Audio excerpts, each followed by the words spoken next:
제가 준비한 게 되게 많은데 이게 사실 제가 올해 그 IM노트 16차수 분들하고 이제 세미나를 진행하면서 여러 가지 PPT 문서를 만들었는데 그 문서를 하나에 종합해서 정리를 한 건데요.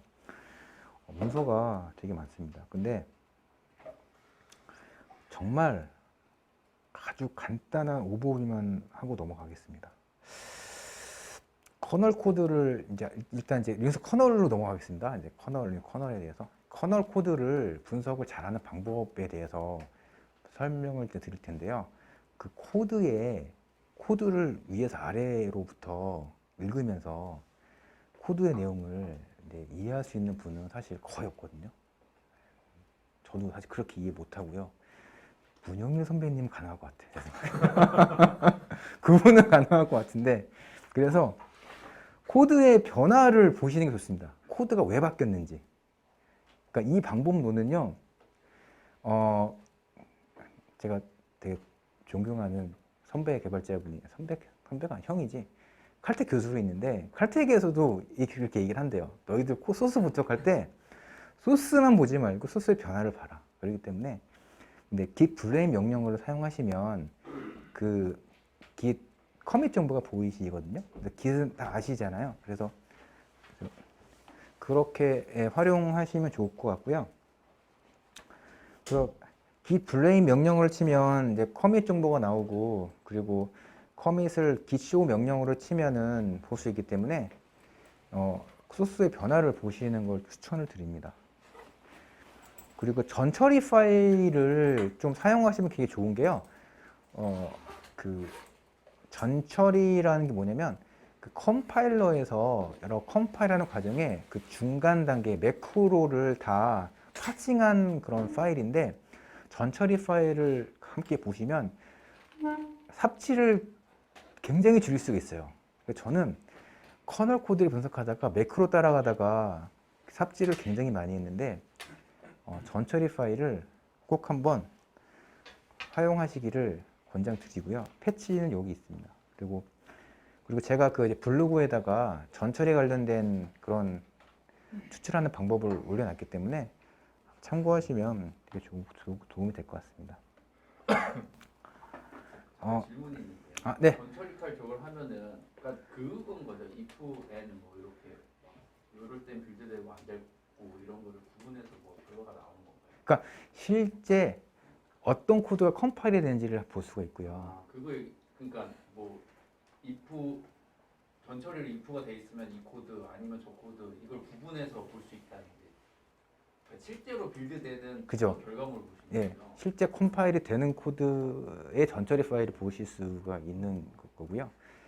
그 예를 들면 사실 코드가 그 if, def로 이렇게 컴피그 피처링 있는 코드가 많잖아요. 그럼 그 코드가 실제 빌드가 되는지 안 되는지 구분이 안 될 수도 있고 그리고 내가 지금 분석하는 코드가 컴파일이 안 될 수도 있거든요. 저는 그런 경험 되게 많이 했어요. 내가 그렇게 열심히 코드 분석을 했는데 알아봤더니 컴파일이 안 되는 코드였어요. 근데 다 되나요? 커널은 기본으로 지원해요. 전처리 파일을. 그리고 리틀 커널이라든가 대부분의 RTOS는요 다 지원해요. 전처리를요. 제가 알기로는 그래요. 전처리 파일을 사용하시면 되게 효율적으로 코드를 볼 수가 있습니다. 좀 기초적인 질문. 예. 지금 이게 커널에 버그가 있어서 디버깅을 하는 건가요? 아니면 무엇 때문에 이거를 디버깅을 하게 그러니까 되나요? 저는 이제 관점이 뭐냐면 커널 코드를 잘 분석하는 방법에 대해서 설명을 드리는 겁니다. 근데 이제 보통 어떤 기능을 분석할 때는 코드를 보고 이해하려는 경우가 좀 있거든요. 그리고 물론 버그가 있을 때도 당연히 코드를 보게 되지만 저는 이제 첫 번째를 말씀드리는 겁니다. 네, 그리고 어셈블리 코드도 뭐 같이 또 보시면 좋은 게 또 코드 중에 인라인 어셈블리 코드 같은 경우는 이제 컴파일러가 코드 안에 붙여버리거든요. 그렇기 때문에 어셈블리 코드도 함께 분석하시면 되게 도움이 되시고